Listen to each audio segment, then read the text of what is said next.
الحمد لله وكفى وسلام على عباده الذين اصطفى أما بعد فأعوذ بالله من الشيطان الرجيم بسم الله الرحمن الرحيم قل هو الله أحد الله الصمد لم يلد ولم يولد ولم يكن له كفوا أحد سبحان ربك رب العزة عما يصفون وسلام على المرسلين والحمد لله رب العالمين اللهم صل على سيدنا محمد وعلى آل سيدنا محمد وبارك وسلم اللهم صل على سيدنا محمد وعلى آل سيدنا محمد وبارك وسلم اللهم صل على سيدنا محمد وعلى آل سيدنا محمد وبارك وسلم۔ اللہ رب العزت نے انسانوں کی رہنمائی کے لیے انبیاء علیہم السلام کو مبعوث فرمایا۔ انبیاء علیہم السلام کے واقعات میں دو طرح کے واقعات ملتے ہیں۔ بعض کام اور بعض باتیں ایسی ہیں جو انسانوں کے رواج اور فطرت اور عادت کے مطابق ہیں، جس کو خرق عادت نہیں کہا جاتا، عین عادت کہا جاتا ہے۔ اور بعض واقعات اور بعض قصے ایسے ہیں جو فطرت کے اور بظاہر رواج کے خلاف ہیں، جس کو خرق عادت کہا جاتا ہے، عادت کے خلاف۔ تو اگر اس طرح کا کوئی واقعہ ہماری نظر میں آئے اور وہ قرآن میں پاک میں احادیث مبارکہ میں موجود ہے تو اس کو انبیاء علیہم السلام کے معجزات کہا جاتا ہے۔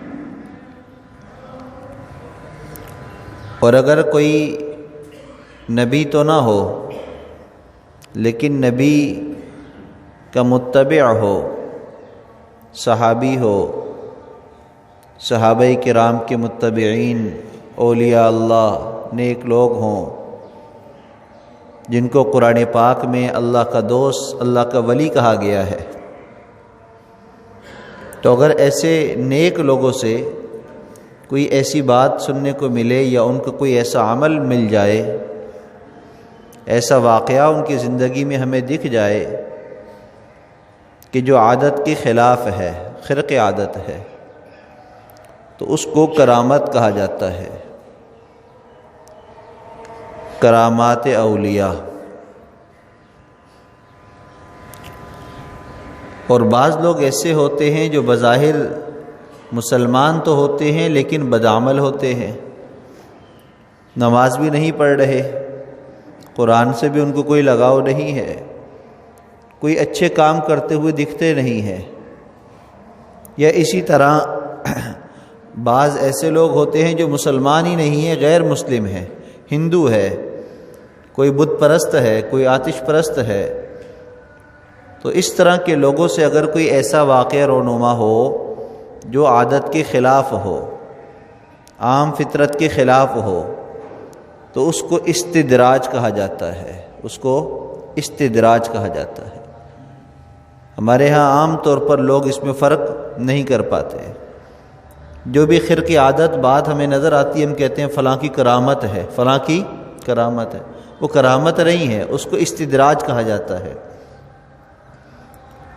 اور کوئی بھی انسان چاہے وہ مسلم ہو یا غیر مسلم ہو، اس طرح کی باتیں اور کام کرنے پر اختیار رکھتا ہے کوئی بھی ایسا حربہ، کوئی بھی ایسا راستہ اختیار کرے جس کے ذریعے سے اس کو یہ قوت طاقت مل جائے جو لوگوں کی نظر کو روک سکے، ان کے آگے پردہ حائل کر سکے، یا لوگوں کو ذہنی طور پر معاف کر کے اپنے قابو میں کر لے، تو یہ فن ہے، یہ فن ہے، کرامت نہیں ہے، کرامت نہیں ہے۔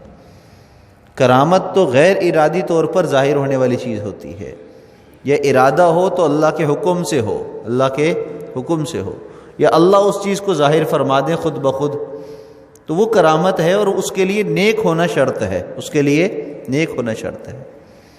تمام انبیاء کے سردار حضرت محمد مصطفیٰ احمد مجتبیٰ صلی اللہ علیہ وسلم کو اللہ تعالیٰ نے بے شمار معجزات عطا فرمائے۔ ان معجزات میں ایک بہت ہی بڑا معجزہ سفر معراج ہے کہ اللہ کے محبوب صلی اللہ علیہ وسلم کو اللہ تعالیٰ نے مکہ مسجد حرام سے مسجد اقصیٰ تک کا سفر کرایا، اور پھر مسجد اقصیٰ سے آسمانوں کی طرف سفر ہوا، اور اللہ سے ملاقات کے لیے سدرۃ المنتہا کو کراس کرتے ہوئے عرش پر آپ تشریف لے کر گئے۔ تو یہ معجزہ تھا آپ کا، عادت کے خلاف تھا، اور اللہ نے جب اس کو بیان کرنا شروع کیا تو کیا فرمایا؟ سبحان الذی اسریٰ بعبدہ لیلا من المسجد الحرام۔ اللہ کی صفات تو بہت ساری ہیں، لیکن سبحان کی صفت کو ذکر فرمایا۔ کس کو؟ سبحان کی۔ پاک ہے وہ ذات، اس میں کوئی عیب نہیں ہے، کوئی نقص نہیں ہے، کوئی کمی نہیں ہے، وہ ہر چیز سے پاک صاف ہے، کوئی عیب والا نہیں ہے کہ وہ سفر کوئی کرانا چاہے تو اس کے لیے کوئی مشکل نہیں ہے۔ وہ دنیا کے تمام بادشاہوں سے مبرہ ہے، تمام فرشتوں کی اس کو ضرورت نہیں ہے، ان کا محتاج نہیں ہے، وہ جو چاہے جب چاہے کر سکتا ہے۔ سبحان الذی اسریٰ بعبدہ۔ اور اللہ کے محبوب صلی اللہ علیہ وسلم کا جب ذکر آیا تو کیا کہا؟ عبدہ، اپنے بندے کو، بھی محمد نہیں کہا، بھی رسول نہیں کہا، بھی عبد کہا، عبد۔ اس لیے کہ ایک مرتبہ ایک صحابی نے اللہ کے محبوب صلی اللہ علیہ وسلم سے سوال کیا کہ یا رسول اللہ صلی اللہ علیہ وسلم، صفات تو بہت ساری ہیں، آپ کو سب سے زیادہ کون سی صفت پسند ہے؟ آپ کی پسندیدہ صفت کون سی ہے؟ تو آپ نے فرمایا کہ عبدیت، اللہ کا بندہ ہونا، اللہ کا بندہ ہونا۔ تو سفر معراج جو ایک انوکھا واقعہ تھا، اس کو اللہ نے بیان کیا تو آپ کی پسندیدہ صفت کو ذکر فرمایا بعبدہ، اور بتلا دیا کہ میرے محبوب کی جو پسند ہے وہی ہماری پسند ہے، وہی ہماری پسند ہے۔ لہذا جو اللہ کی نظر میں پسندیدہ بننا چاہتا ہے تو اس کے پاس راستہ ایک ہی ہے کہ محبوب کا پسندیدہ بن کر آؤ گے تو ہم پسند کر لیں گے، اگر ان کے خلاف چل کر آؤ گے تو پسند نہیں کریں گے۔ بعبدہ، اپنے بندے کو سفر کرائے۔ جس طرح سفر کی ابتدا ہوئی اور آپ عرش پر تشریف لے کر گئے، اور پھر وہاں اللہ سے ملاقات اور تحفے تحائف کا لین دین ہوا، واپسی بھی اسی طرح ہوا کہ آپ وہاں سے مسجد اقصیٰ تشریف لے کر آئے، اور پھر مسجد اقصیٰ سے مسجد حرام کی طرف آپ کا سفر ہوا، اور یہاں آپ اپنے گھر تشریف لائے اور آپ کے سفر کا اختتام ہو گیا۔ اب یہ سفر ہوا کس وقت؟ رات کا وقت تھا۔ عشاء کی نماز پڑھ کر آپ اپنے گھر تشریف لے گئے حضرت ام ہانی رضی اللہ تعالیٰ عنہ کے، اور آپ آرام کرنے کے لیے بستر پر لیٹ گئے تو جبرائیل امین دروازے پر دستک دے کر نہیں آئے، یا عام طور پر جیسے وحی لاتے تھے ویسے نہیں آئے، چونکہ واقعہ ایسا رونما ہونا تھا جو خرق عادت تھا، اس سے پہلے کوئی ایسا واقعہ اتنا بڑا ہوا نہیں تھا، تو اس کی ابتدا بھی ایسی ہوئی کہ آپ چھت سے آئے، چھت کو چیر کر آپ اندر تشریف لے کر آئے کہ اس سفر کے اندر آپ کے ساتھ ایسے واقعات ہونے والے ہیں کہ انسانی عقل دنگ رہ جائے گی، انسانی عقل دنگ رہ جائے گی۔ اور آج یہ لوگ اس کو سمجھنے سے قاصر ہوں گے کہ یہ نہیں سمجھ پائیں گے، لیکن اللہ کا وعدہ ہے کہ ایک وقت ایسا ضرور آئے گا کہ دنیا کے سارے سائنسدان، ڈاکٹر، ساری دنیا کی طاقتیں مل کر اس کا اقرار بھی کریں گی، اس کو مان بھی لیں گی۔ تو آج جب سفر معراج کا واقعہ بیان ہوتا ہے اور اس کے نکات سامنے آتے ہیں تو سائنس بھی کہتی ہے کہ ہاں یہ ممکن ہے، ہو سکتا ہے، اس لیے کہ جس سفاری پر لے کر گیا اس کو رف رف کہا جاتا ہے، اور آگے دوسری سواری تھی براق کی تھی، براق پر آپ کو سفر کرایا گیا۔ تو رف رف ایسی سواری کہ جو تیز ہو لیکن بہت تیز نہ ہو، اس کو رف رف کہا جاتا ہے عربی زبان میں، اور اس سے مراد آج کل کے اعتبار سے لفٹ ہے کہ انسان 40ویں منزل پر جانا چاہتا ہے، لفٹ میں کھڑا ہوتا ہے، چند منٹوں کے اندر اوپر پہنچ جاتا ہے، تیز لفٹ ہوتی ہے۔ لیکن اس سے بھی زیادہ تیز بجلی ہوتی ہے جو ایک لمحے کے اندر کئی ہزار میل کا سفر طے کر جاتی ہے، اس کے لیے براق کا لفظ استعمال کیا جاتا ہے عربی زبان میں۔ برق، بجلی کی چمک کو برق کہا جاتا ہے۔ تو آج جو ہے سفر معراج کوئی انوکھی بات نظر نہیں آتی کہ جب انسان اپنی اس عقل کو استعمال کر کے جو اللہ تعالیٰ نے عطا فرمائی ہے، بجلی جیسی چیز کو ایجاد کر سکتا ہے اور پوری دنیا کو اپنے سامنے اپنی ہتھیلی میں لا سکتا ہے، ایسی ٹیکنالوجی ایجاد کر سکتا ہے کہ یہاں پر جو موجود نہیں ہے اس کی گفتگو ہم سن سکتے ہیں، یہاں جو موجود نہیں ہے دنیا کے دوسرے کونے میں اس کو ہم دیکھ سکتے ہیں اپنی آنکھ سے، ایسی ٹیکنالوجی ایجاد ہو گئی ہے۔ تو پھر اس اللہ کے لیے کہ جس نے اس ساری کائنات کو بنایا اور اس انسان کو بنایا اور اس انسان کو عقل عطا فرمائی، جس کے ذریعے انسان نے یہ بنایا، تو وہ اللہ اس پر بہت زیادہ قادر ہے کہ اپنے رب کو، اپنے محبوب کو مکہ المکرمہ مسجد حرام سے مسجد اقصی اور مسجد اقصی سے آسمانوں کی سیر کرا دے۔ اس کے لیے کوئی مشکل بات نہیں ہے۔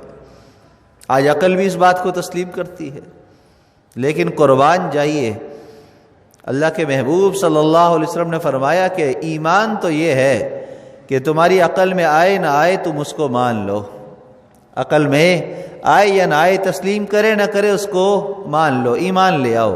ایمان بالغیب اللہ کے ہاں قبول ہے، ہاں، ایمان بالنظر نہیں، ایمان بالخبر نہیں کہ اطلاع مل گئی، کسی نے بتلا دیا تو مان لیا، دیکھ لیا تو مان لیا۔ آج ہم اس فتنے کے اندر مبتلا ہے۔ آج دین کی کوئی بات کہی جاتی ہے تو کہتے ہیں کہ دکھلاؤ قرآن میں کہاں ہے، حدیث میں کہاں ہے، اور اگر اس میں بھی دکھلا دو کہتے ہیں کہ کبھی میں نے ایسی بات سنی تو ہے نہیں، کبھی میں نے ایسے کوئی واقعہ دیکھا تو ہے نہیں، تو میں کیسے مان لوں۔ اگر خبر بھی مل جائے تو پھر نظر کی طرف دھوکا ہو جاتا ہے کہ ہم نے دیکھا ہی نہیں ہے، ایسا ہم نے پہلے کبھی سنا ہی نہیں ہے۔ تو ایمان بالخبر بالنظر نہیں، ایمان بالغیب اللہ کو منظور ہے۔ جب اللہ کے محبوب صلی اللہ علیہ وسلم نے صبح قریش مکہ کے سامنے اس واقعے کو بیان کیا کہ آج رات میں سفر پر گیا، اور سفر بھی بڑا عجیب، مسجد اقصی تک گیا، وہاں نماز بھی پڑھی، پھر وہاں سے آسمانوں پر گیا اللہ سے ملاقات کے لیے۔ او ہو، یوں سر پہ مارا لوگوں نے، سر پیٹا، تالیاں پیٹی، جیسے لوگ کسی کا استہزاء کرتے ہیں، حیران ہو کر تعجب سے کرتے ہیں، تو لوگ یوں کرنے لگے، یہ کیا بات ہے، یہ کیا بات کر دی آپ نے؟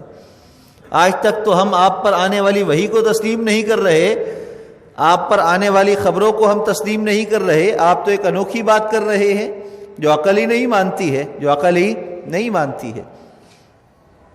اللہ تعالیٰ نے ایک اور معجزہ ظاہر فرمایا، کیوں؟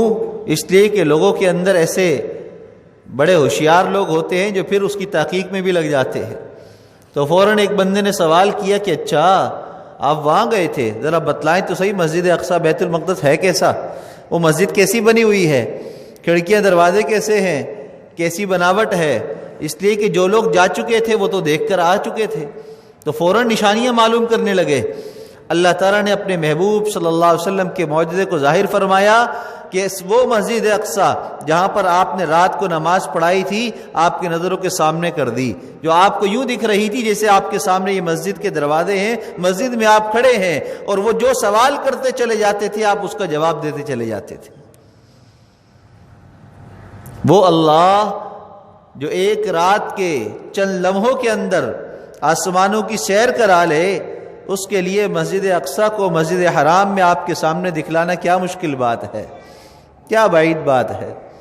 ایک اور معجزہ ظاہر ہو گیا جب آپ نے ایسی باتیں بتلائیں۔ پھر ایک اور بات، ایک بندے نے بولا تو سفر تو آپ نے کیا ہوگا نا، تو دوران سفر بھی تو بہت سارے قافلے کوئی آ رہے ہوں گے، کوئی جا رہے ہوں گے، تو کوئی واقعہ تو بتلائیں ایسا جس سے ہمیں یقین آ جائے کہ آپ کی بات صحیح ہے۔ تو آپ نے فرمایا کہ ایک قافلہ ہے جو شام سے واپس آ رہا ہے مکہ کی طرف، اور وہ 3 دن کے اندر اندر مکہ میں پہنچ جائے گا، اتنی ان کی مسافت باقی ہے۔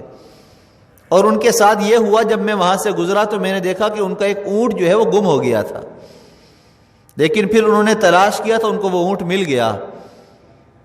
آپ نے یہ بات کی ہے، اس کے 3 دن کے بعد تیسرا دن بدھ کا دن تھا غالباً، کیونکہ تاریخی روایتیں ہوتی ہیں، دن کون سا تاریخ کون سا، تو اس میں آگے پیچھے بھی ہو سکتی ہے بات۔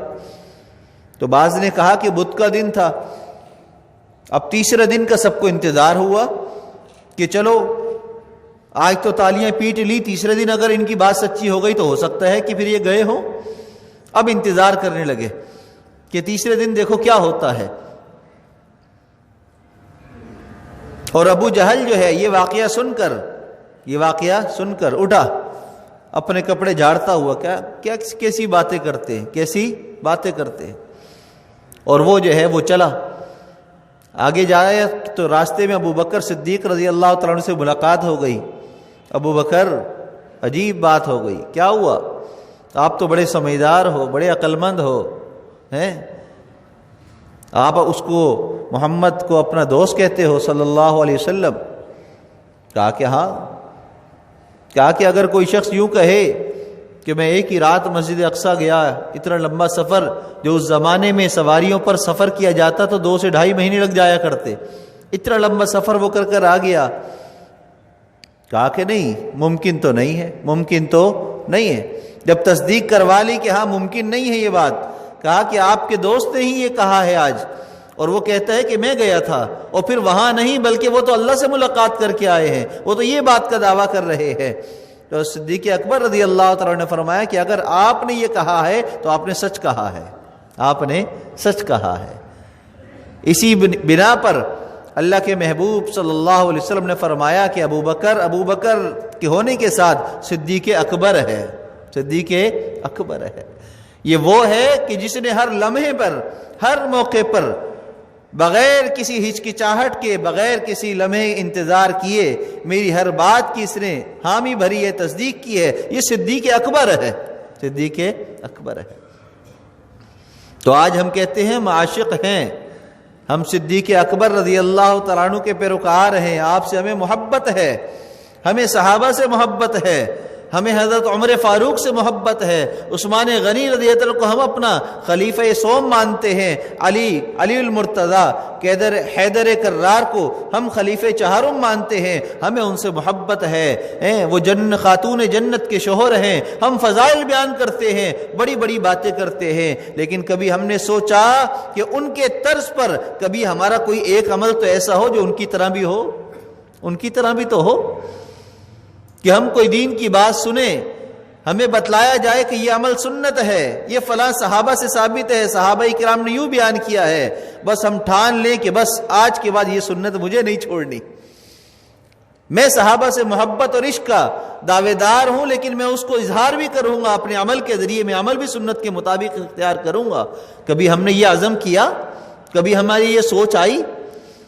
نہیں آئی، اس لیے کہ ہمارے پاس سوچنے کے لیے دنیا کے اندر اتنے سارے مسائل ہیں، لہذا آخرت کے بارے میں ہمیں سوچنے کی ضرورت ہی نہیں ہے، کیونکہ ہمیں پتہ ہے من قال لا الہ الا اللہ دخل الجنہ، کلمہ پڑھ لیے جنتی بن گئے، بس کافی ہے؟ نہیں، کلمہ تو صحابہ نے بھی پڑھا تھا، کلمہ تو ابو بکر نے بھی پڑھا تھا، کلمہ تو بلال حبشی نے بھی پڑھا تھا، کلمہ تو حضرت مصعب نے بھی پڑھا تھا، کلمہ تو حضرت سمیہ اور زنیرہ نے بھی پڑھا تھا، انہوں نے بھی کلمہ ہی پڑھا تھا، اور وہ کہتے کہ کلمہ پڑھ لی اب جنتی ہیں۔ نہیں، کلمے کے بعد ان کو کوڑے لگائے گئے، تکلیفیں دی گئیں، آزمائشوں سے گزارا گیا، ان کو دیکھا گیا کتنا اپنے کلمے میں مضبوط ہیں، کتنا استقامت والے ہیں۔ جب اللہ کے سامنے ہر امتحان میں پاس ہو گئے تو اللہ نے فرمایا رضی اللہ عنہم ورضوا عنہ،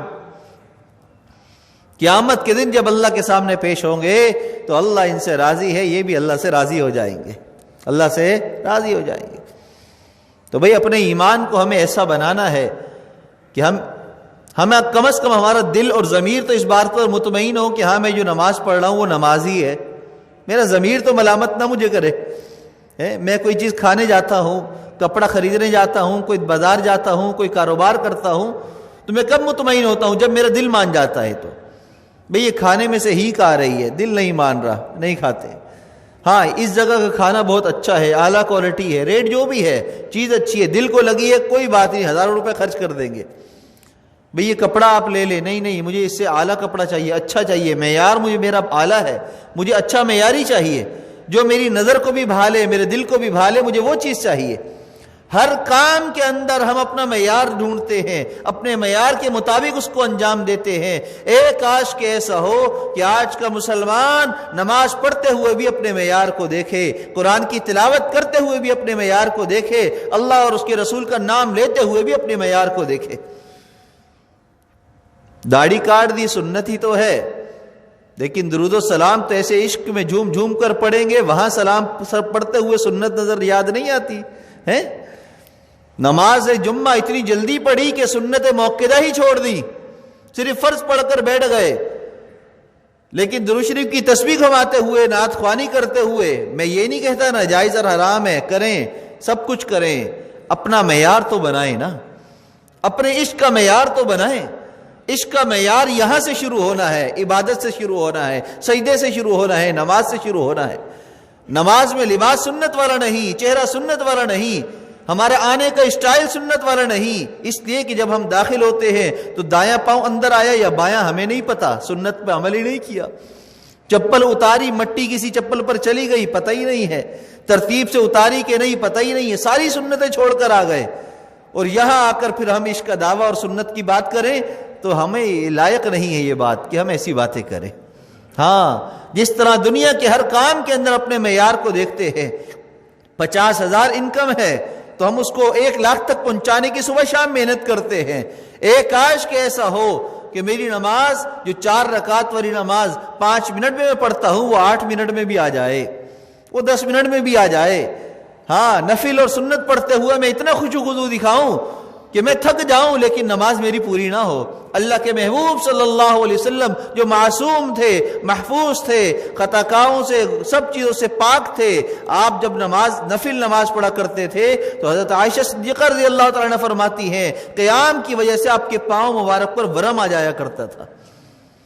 نماز کے دوران قرآنی آیات پڑھتے ہوئے اتنا روتے تھے کہ سینے مبارک سے ہانڈی کے جوش کی طرح آواز آیا کرتی تھی. حضرت عثمان غنی رضی اللہ تعالیٰ عنہ دعائیں مانگ رہے ہیں, اللہ اللہ اللہ, اور رو رہے ہیں, سامنے قبرستان ہے, قبریں دیکھ رہے ہیں, عذاب قبر کا ڈر اور خوف, موت کی سختی ایسی طاری ہوئی, رو رو کر ہچکی بن گئی, داڑھی مبارک تر ہو گئی.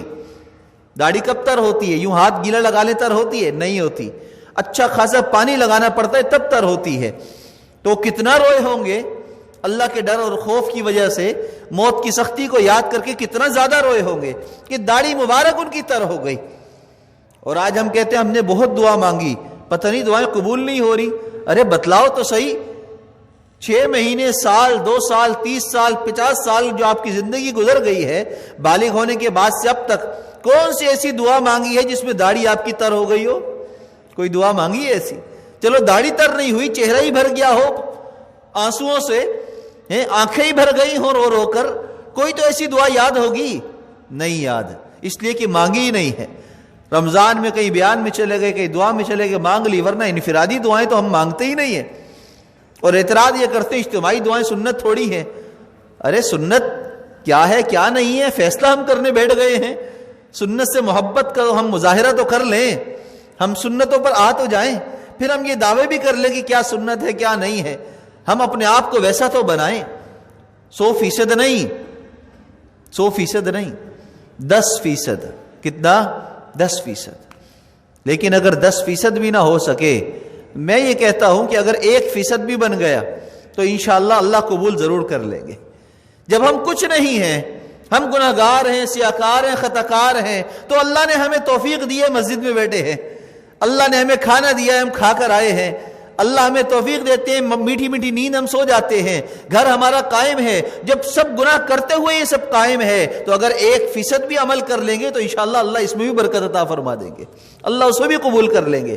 لیکن شرط یہ ہے کہ ہمارا ایمان بھی ویسا ہو، عمل بھی ویسا ہو. تیسرا دن آیا، وہ قافلے کا انتظار قریش مکہ کا بڑھتا چلا گیا. آج وہ قافلہ اگر آ گیا جو شام سے تجارتی قافلہ مکہ میں آنے والا تھا، جس کی بنیاد پر آپ نے یہ کہا تھا کہ میں سفر پر گیا تھا اور وہ قافلہ مجھے ملا تھا، اب اس کا انتظار چل رہا ہے. عصر کے بعد کا وقت ہے، سورج غروب ہونے والا ہے. اللہ کے محبوب صلی اللہ علیہ وسلم بھی اس راستے کی طرف دیکھ رہے ہیں، مکہ والے بھی دیکھ رہے ہیں کہ ابھی قافلہ داخل ہوتا ہے یا نہیں ہوتا. اگر نہیں ہوتا تو ہم پھر اپنی تالیاں پیٹیں گے، سر پیٹیں گے، کہیں گے کہ آپ نے غلط بات کی ہے، تو آپ گئے نہیں ہیں، آپ اپنی طرف سے باتیں کرتے ہیں، ہمیں موقع مل جائے گا آپ کا مذاق اڑانے کا، آپ کا استہزاء کرنے کا. اللہ کے محبوب صلی اللہ علیہ وسلم نے اللہ کے سامنے ہاتھ اٹھا دیے، اللہ اللہ اللہ، جو دیکھا بیان کر دیا تو اس کو کامل فرما دے. اللہ تعالیٰ نے سورج کو روک دیا، سورج کو روک دیا، سورج غروب ہی نہیں ہوا یہاں تک کہ قافلہ داخل ہو گیا، پھر سورج غروب ہوا. اس معجزے کو کہا جاتا ہے حبس شمس، سورج کو روک دینا. یہ سورج کو روک دینے کا واقعہ یہاں پر ہوا کہ اللہ کے حکم سے سورج رک گیا یہاں تک کہ قافلہ مکہ میں داخل ہوا اور پھر سورج غروب ہوا. مکہ والے حیران. ایک کافروں کا سردار مکہ کا کہنے لگا یہ محمد جادوگر ہے، یہ جادوگر ہے. قافلہ دیکھنے کے بعد بھی کہتا ہے جادوگر ہے. اور مکہ والے جو ایمان سے محروم رہنے والے تھے، اللہ کی طرف سے طے ہو چکا تھا ان کی سرکشی اور بغاوت کی وجہ سے، وہ بھی اس کے پیچھے ہو کر کہنے لگے کہ مغیرہ صحیح کہتا ہے، مغیرہ صحیح کہتا ہے. جب کوئی انسان سرکشی پر جم جاتا ہے تو پھر اس کے پیچھے چلنے والے بھی بہت سارے آ جاتے ہیں، یاد رکھیے گا. تو کسی کے پیچھے چلنے کی وجہ سے یہ نہ سمجھیے کہ بھائی یہی صحیح ہو گیا یہ غلط ہو گیا. نہیں نہیں، صحیح غلط کا معیار قرآن اور حدیث ہے، دین ہے، سنت ہے، عمل ہے، آخرت کی تیاری ہے، آخرت کی فکر ہے. یہ صحیح اور غلط کا معیار ہے. اگر اس معیار پر آپ قائم ہیں تو پھر آپ اس بات کی پرواہ نہ کریں کہ آپ کی بات ماننے والے 10 ہیں یا 10,000 ہیں، 1 ہے یا 100 ہیں، اس کی پرواہ نہ کریں. آپ پھر اللہ کے لیے کام کرتے چلے جائیے. تنہا چلیں گے قافلہ بنتا چلا جائے گا. اللہ، آپ دنیا سے چلے جائیں گے، نام آپ کا چلتا رہے گا. بلال حبشی، حبشہ کے سیاہ رنگ کے کالے غلام در غلام، والد بھی غلام، خود بھی غلام، غلام چلے آ رہے ہیں. مولانا طارق امیل صاحب دامت برکات و ملالی، اللہ ان کو صحت کاملہ عطا فرمائے. کرونا کی وجہ سے بہت زیادہ کمزوری ہے، بات کرنے میں بھی بڑی نقاہت ہے. اللہ نے ان کو شفا عطا فرمائی ہے. کرونا سے تو نکل آئے ہیں لیکن بدن میں اب کمزوری کی وجہ سے نقاہت بہت ہے. تو تمام حضرات ان کے لیے دعا فرمائیں، اللہ تعالیٰ ان کو کامل صحت عطا فرما دے، اللہ ان کا سایہ ہمارے سروں پر تادیر قائم دائم فرما دے.